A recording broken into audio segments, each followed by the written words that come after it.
S'assurer avant tout que l'arme à feu est vide, n'est-ce pas?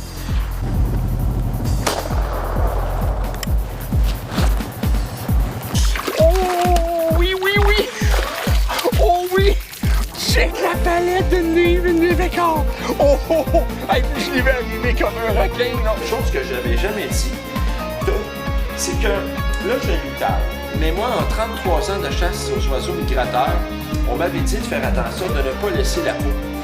Mon chat-brochet, ça se fait dans toutes les couleurs, plusieurs formats, plusieurs matériaux.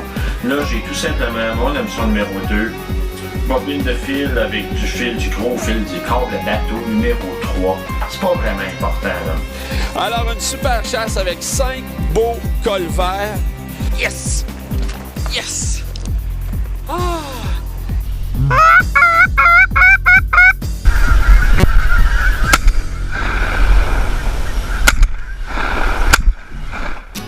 Cette émission vous est présentée par Tongad Technologies, fabricant québécois de support de caméras innovateurs pour amateurs de plein air.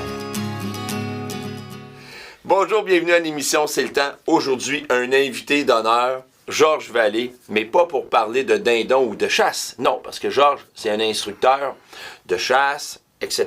Mais le tir au pistolet revolver, c'est un sport qui est de plus en plus populaire. Et moi, j'ai embarqué là-dedans parce que j'avais un rêve d'enfant quand je jouais au cowboy. Ben, à un moment donné, Georges m'a fait tirer du revolver de cowboy. Et là, j'ai été pris d'un amour pour le tir à la cible. Salut, Georges. Bienvenue.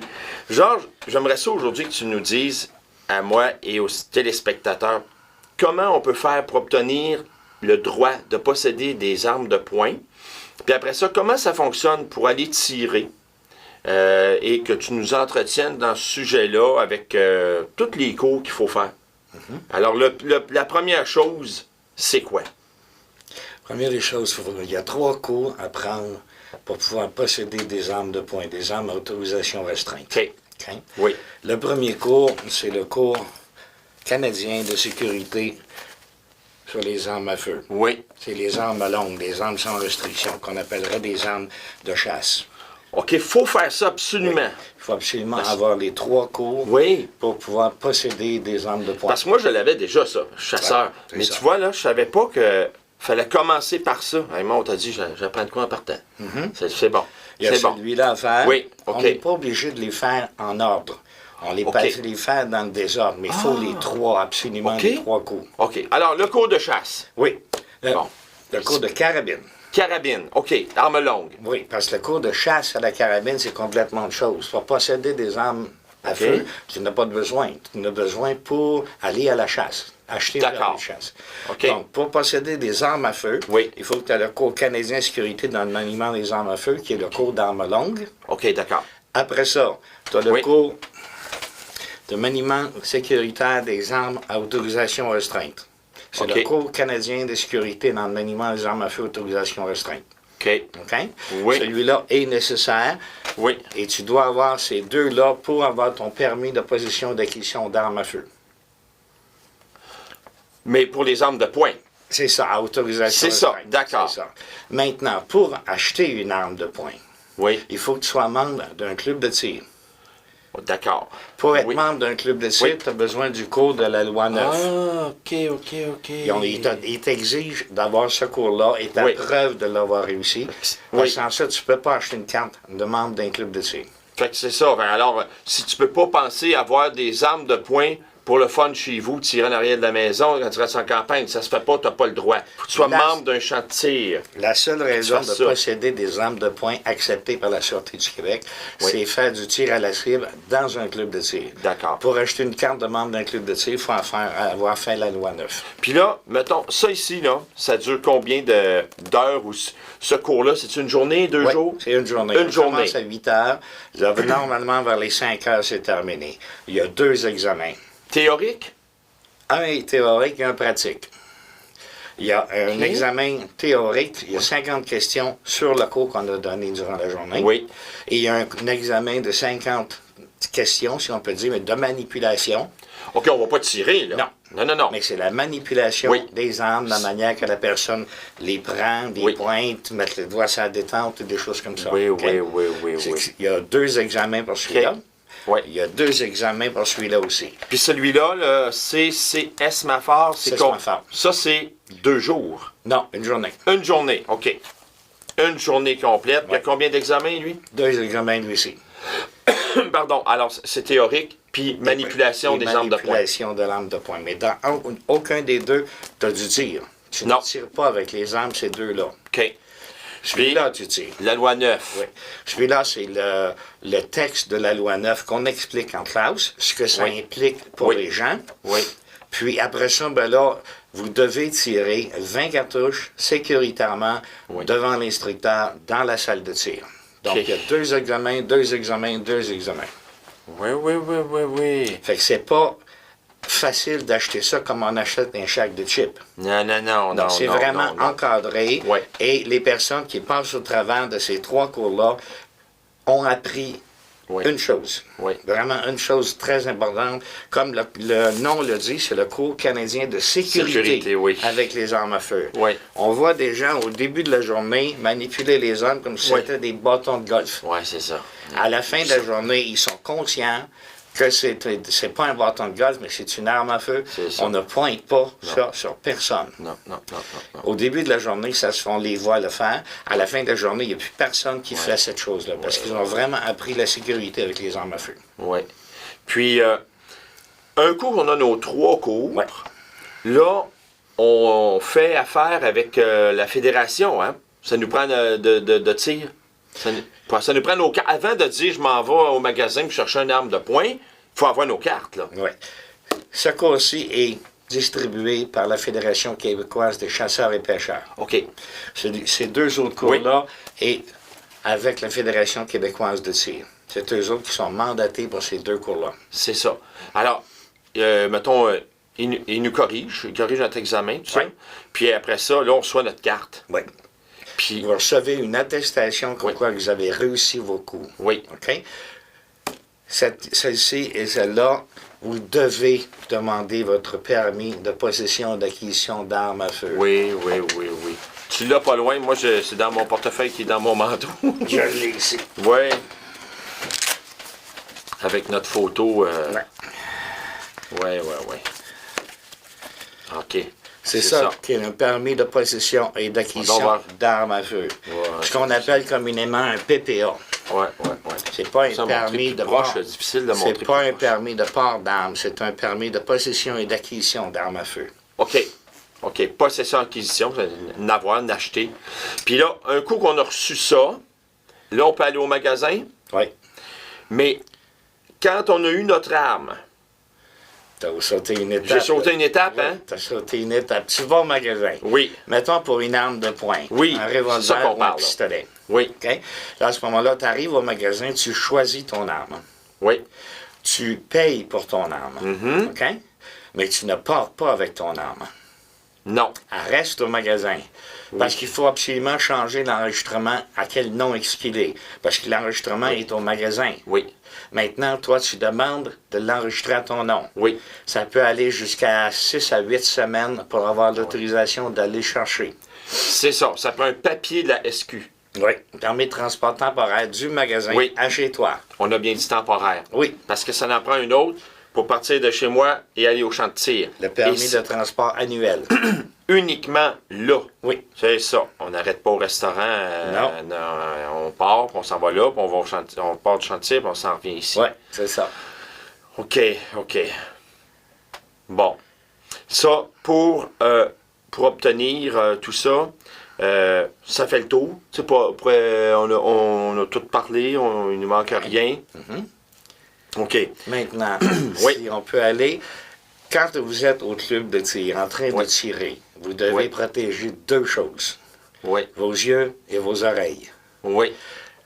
Moi, je porte des lunettes quand même assez grandes, donc pour la protection des yeux, toi aussi, les tiens, tu le faire. Mais ceux qui ne portent pas des lunettes, Oui. je recommande très fortement Oui. des lunettes qui englobent, même sur les côtés. Ça OK, protège ben oui. les yeux. Oh, je vais donc voir. Il Ouais. peut y avoir des particules qui vont à être éjectées. Des armes, pas nécessairement de la vôtre, mais des tireurs de chaque côté de vous. Ça vous protège. Oui, OK? oui. Et parce que les yeux blessés, ça c'est très difficile à réparer. Ben, c'est OK? Maintenant, les personnes qui s'exposent à la détonation des armes à feu, que ce soit armes longues ou armes courtes, elles s'exposent à une diminution de leur acuité auditive. Donc, protection pour les oreilles aussi. Puis ça, là, ça, c'est une règle, là, c'est une loi. Là. En rentrant dans... Tous les gens qui rentrent dans la salle de tir doivent Ça avoir prend une ça. protection pour les yeux et une protection pour les oreilles. Ouais. Pour les oreilles, il peut y avoir les petits bouchons qu'on écrase, qu'on rentre dans les oreilles. Il peut y avoir les bouchons moulés qu'on rentre à l'intérieur des oreilles, où il y a les coquilles. Oui. Les coquilles, il y en a qui sont aucune amplification électronique. Il y en a d'autres qui ont un appareil à l'intérieur. Ça protège beaucoup. Puis en plus, il y a des microphones qu'on peut voir ici. Okay. Ça permet d'entendre quand les gens parlent. Mais aussi, aussitôt qu'il y a un son qui dépasse un certain niveau de décibels, l'amplification coupe et revient automatiquement. Moi, j'en ai... Ah, ben oui, regarde donc. On est tous proches.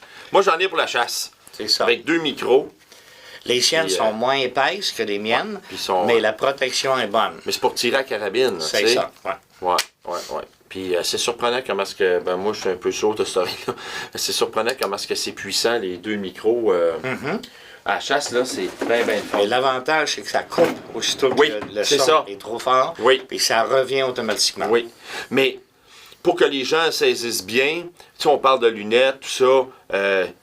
moi, je fais un an et demi, quasiment 2 ans que je tire, là. Puis, j'ai jamais vu d'accident, là. Tout le monde est très sécuritaire. Tu sais, on porte ça parce que il faut, là. Mais il ne faut pas que les gens aient peur, là. C'est pas dangereux, là. Non. Tu sais, on porte tout ça, mais il faut mieux prévenir, hein. Dans les clubs de tir, je ne vais pas le parler pour les autres pays, mais au Canada, incluant le Québec, l'activité de tir aux armes de poing est très encadrée. Il y a des officiels de tir qui surveillent la ligne. Ils vont aller parler. Ils ne vont pas, mais ils vont aller parler, surtout avec les débutants qui vont commettre des erreurs. Là, ils vont aller leur expliquer ce qui est arrivé. Puis, normalement, la personne va se rappeler que dans un de ses cours, ça y a été mentionné. Oui, c'est ça. Puis à ce moment-là, ça revient. Ce qu'il y a, c'est qu'il y a beaucoup de matériel dans les 3 cours. Okay? Une personne qui débute, en plus, là, c'est son première arme de poing. Là, il y a... J'hésite à utiliser le mot, mais il y a l'excitation du premier jouet comme ça. Ah, c'est le fun, parce que les hommes, il faut admettre que quand on arrive avec ces jouets-là, on est des grands enfants. Ah, mais là, à ce moment-là, donc au début, ils peuvent oublier certains principes de sécurité. On va leur rappeler et normalement, ça revient. Et les personnes qui font du tir aux armes de poing sont très sécuritaires. Je suis officiel de tir à la salle pistolet revolver ici au club de tir. Puis... c'est très, très rare qu'on va aller réprimander quelqu'un.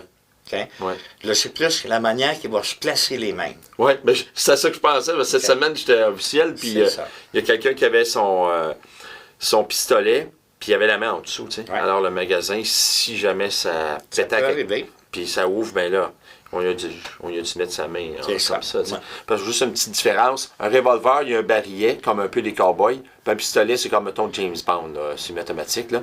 Mais tantôt, on va aller tirer, puis on va montrer quelques notions de sécurité, puis comment ça se passe. On vous montrera la différence comme il faut. On va être au champ de tir.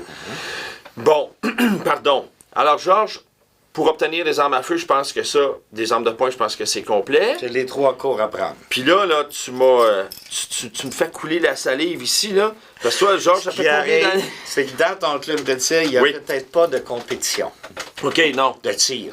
Mais là, il y a certaines compétitions qui existent. Oui. Là, à ce moment-là, tu peux aller faire des compétitions. Il y a du PPC, il y a du IPSC, il y a du Cowboy Shoot, il y a plusieurs sortes de compétitions. Fait que là, tu peux aller faire des compétitions et ton permis de transport annuel te l'accorde. Tu peux aller aux compétitions. Si tu as une lettre d'invitation pour la compétition elle-même. Il y a les 2 plaques murales aussi. Ben oui. Ben là j'en monte 4-5, mais tu n'as gagné une 60aine de médailles, Georges? J'en ai plusieurs. Bon. Alors, quelqu'un qui qui, comme moi, qui tire pour le fun, il peut très bien faire ça. Oui. Je pense qu'il faut aller tirer quand on est membre. On a un arbre de poing, on doit être membre. Il faut tirer minimum une fois par année, hein? Pour être en règle. La loi 9 l'implique. OK. Tu dois aller tirer une fois par année. C'est ça. Mais le problème, c'est que tu vas prendre goût à ça, puis tu vas y aller plus souvent. Ben oui. C'est ce qui t'est arrivé. Oui. Quand tu étais venu faire le C'est reportage, ça. je Oui. t'avais exigé, pour participer à ton reportage, que tu essayes les arbres. C'est là que tu as pogné la piqûre. Excusez, oui, c'est sûr. Puis, mais c'est pour dire que, comme moi, là, je tire pour le fun, puis j'essaie de m'améliorer, mais je tire sur les cibles. Mais si je voudrais, je pourrais pousser un petit peu plus loin, puis participer à des compétitions pour s'amuser, puis remonter le niveau de capacité de tir, de compétences. Mais l'important, c'est vraiment comprendre que tous les cours de base, c'est vraiment la sécurité. Puis moi, je le sais, là, je le sais que ça se passe bien au champ de tir. Alors, si ça fait le tour, Georges, ben on va se rendre tranquillement, pas vite au champ de tir. Puis on va aller s'amuser. Ça fait longtemps qu'on n'a pas tiré ensemble. Ça fait longtemps qu'on n'a pas fait de pratique. Là, le printemps s'en vient, là. Ouais. On va recommencer nos vendredis. Ouais, c'est bon, ça. Alors, nous autres, on va se dire, à tout de suite. Alors, on est à la salle de tir, pistolet, revolver. Première chose à faire, il faut toujours rentrer avec nos coquilles, nos bouchons, nos lunettes. Et on remplit une feuille pour dire quand est-ce qu'on est arrivé, quand est-ce qu'on part, etc., etc.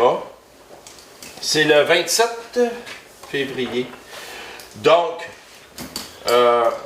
ouais, c'est ça. Bon, alors maintenant, porter l'arme à une table. Habituellement, c'est l'officiel de tir qui va nous assigner une place. Moi, je vais prendre la 1. Ce que vous voyez par terre, ce que vous voyez par terre, c'est la ligne de cessez-le-feu.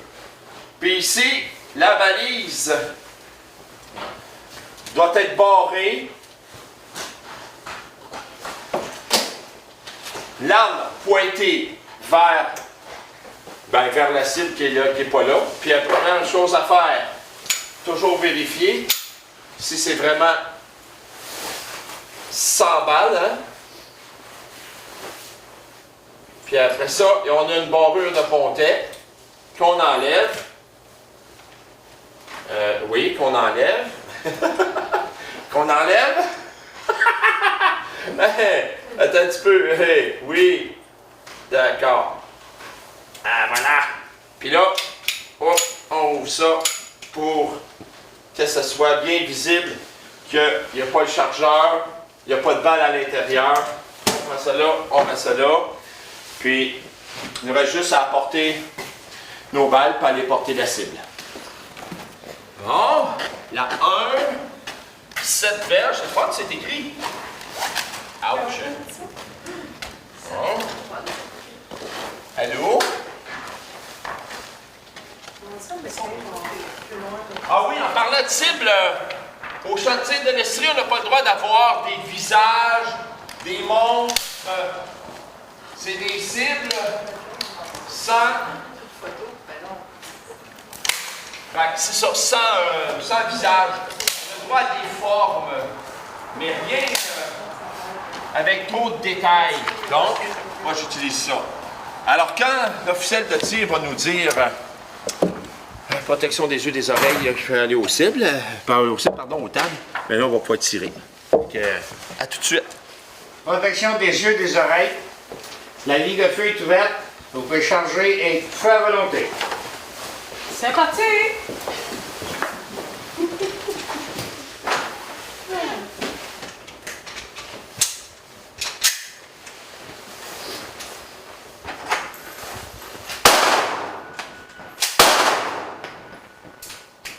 Quand la ligne de feu est ouverte, on s'avance. On met les balles dans notre chargeur. Puis, toujours l'arme pointée vers la fenêtre de tir. Là, j'ai apporté un calibre 22, un pistolet.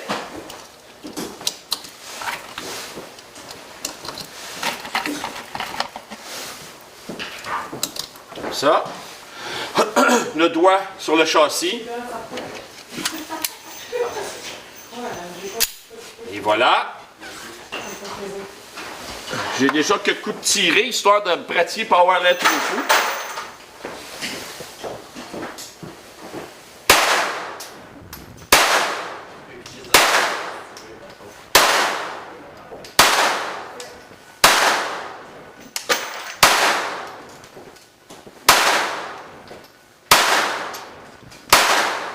On a fini.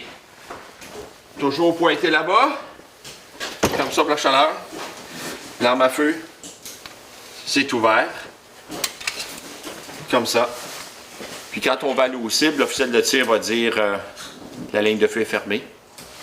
Puis il va nous dire les indications. C'est pas difficile, on fait juste suivre les commandements parce que c'est toujours une question de sécurité.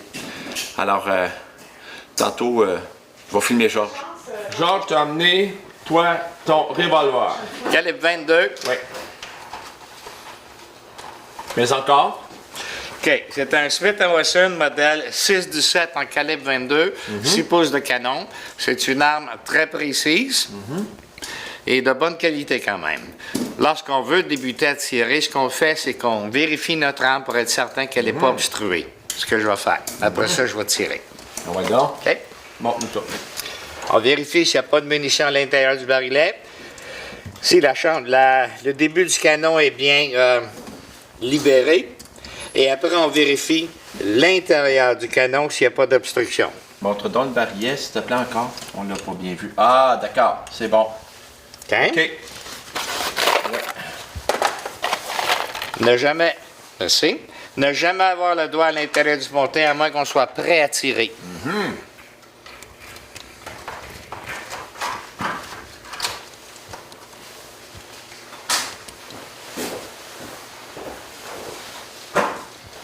Six coups? Oui. D'accord.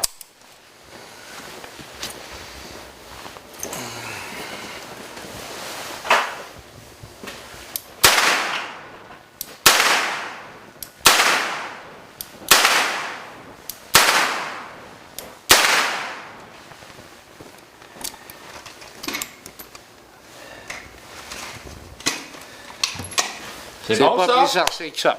Hey, merci, Georges. Bonjour, madame. Madame Bonjour. Grenier? Oui. Alors, madame Grenier, ça fait combien de temps vous tirez, vous? En fait, c'est ma deuxième journée aujourd'hui, simplement. Ah! C'est parce que c'est le temps de suivre des cours, d'avoir les permis de transport. Ouais. L'achat de l'arme à feu, j'ai quand même attendu 1 an avant de me décider. OK. C'est une question de sous, maintenant, Ouais. mais ma Ouais. passion, elle attendait plus. Puis les cours, comment ça a été? Ça a été facile, difficile, moyen? Ben moi, je pourrais dire pour moi, ça a été facile parce que c'est quelque chose vraiment, là, j'étais une passionnée. Fait que quand t'aimes quelque chose, t'enregistres plus facilement toutes les informations. On avait absolument tous les détails qu'on voulait avoir. On ne gêne pas, on pose des questions. Ça claire aussi les Le professeur instructeurs. prend le temps, oui, il prend vraiment le temps de répondre à toutes les informations. Mais quelqu'un que c'est sûr que s'il se dit, moi je m'assieds sur un banc d'école aujourd'hui, arc, je vais Ouais, non. peut-être avoir de la difficulté. Ouais. Même pas. Si ça reste une passion, c'est des termes quand même faciles à. Ouais. C'est du. Ça n'empêche que c'est quelque chose qu'on apprend qui se répète tout au long du cours. OK, Tu sais, oui, le oui, oui, PPTO, tu sais, des trucs dans le genre, ça se répète. Donc, dans le fond, c'est une question de pratique puis de mise en place. Moi, personnellement, j'ai trouvé facile. Ben, c'est génial. Alors, bon tir. Merci beaucoup. Merci. À la beaucoup. prochaine. Merci.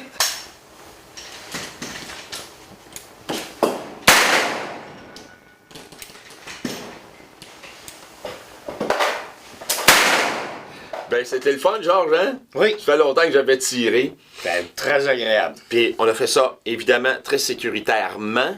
Puis moi, j'aime ça parce que quand on voit avec des gens aussi, là, n'importe quand, le samedi, la semaine, le soir, c'est toujours calme, c'est toujours de bonne humeur, tout le monde prend son temps. Puis c'est toujours un beau social. Oui. Quand on va tirer à la salle Ouais. de tir, on va pour tirer. Ouais. Et on connaît les autres membres qui tirent. Ouais. Fait que c'est comme une rencontre sociale en plus d'aller tirer. Mais que tu sais, quand on dit à la ligne de feu est fermée, bon, ben là, on se retire, puis c'est là qu'on placote. Ouais. On change nos cibles et tout ça, puis on regarde ça, puis c'est bien, bien, bien agréable. Là. C'est une belle activité. Parfois, il y a des dames aussi, c'est ouvert aux dames, c'est sûr. Au champ de tir de l'Estrie, ça va très, très bien. Georges, pour terminer, voudrais-tu nous laisser ton courriel pour que si des gens sont intéressés, qu'ils puissent communiquer avec toi? Oui. Si vous avez des questions ou quoi que ce soit, gênez-vous pas. Mon courriel est georges.qc207@hotmail.com. Fait qu'à ce moment-là, je peux pas vous garantir de répondre immédiatement, mais en dedans de 1 ou 2 jours, je peux répondre à vos questions. Et l'avantage des courriels, c'est justement je peux vous donner des liens pour aller voir d'autres sites. Oui. Excellent, ça. Ben, merci beaucoup, Georges. Ça m'a fait plaisir. Nous autres, on se dit à la prochaine. Merci d'avoir assisté à l'émission. Puis à vous autres aussi, je dis à la prochaine. Bye bye.